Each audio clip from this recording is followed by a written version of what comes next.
think that our listeners would greatly benefit from just understanding your approach in general as it comes to strategy and planning. What process do you go through, and what are the steps that you take to put it in a good plan for your company, your team to then go and execute? So literally, you've got a plan, right? I mean, it can be scalable, but if you're not thinking about next year and you're not looking at what initiatives you're doing, I think that to me, that's a mistake.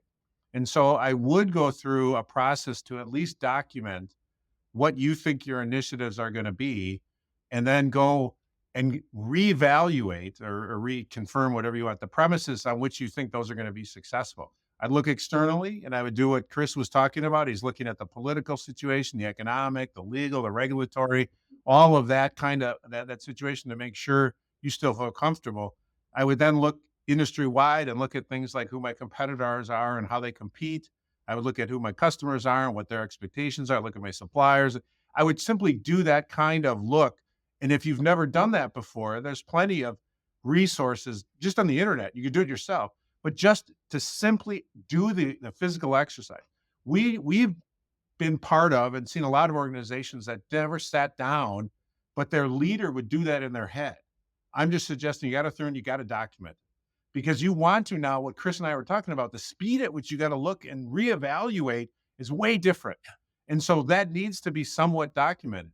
I would then say, what does success look like? How do I know I'm going to reach my goals, right? And what are my goals? Set those objectives that you need to meet those goals. Now you know how it looks externally, make some assessment of what's happening inside, and then decide on a strategy and rock and roll. Just remember that strategies are implemented through projects. And so getting the right people on the right projects to make it happen is going to be an important part of this. And it's really, to me, that translation of your strategies into those specific actions is more where people struggle than it is thinking about it. There's so many people. Chris and I could take you to one of our meetings. You'd meet some of the most incredible visionaries ever existed, right?